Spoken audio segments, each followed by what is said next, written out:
Here I have Motorola G31, and today I'm going to show you how to enter safe mode on this device. So firstly you have to hold down power key, and after this turn off menu appears you have to hold down your finger on power off, and after that it proposes you to reboot to the safe mode. Just tap OK, and after that your device will be restarted in a safe mode.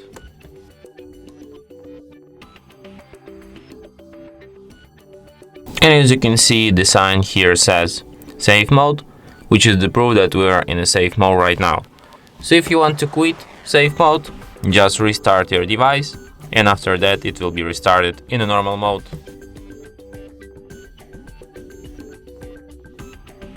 And that's it. Thanks for watching. If you find this tutorial useful, don't forget to hit that like button and subscribe to our channel.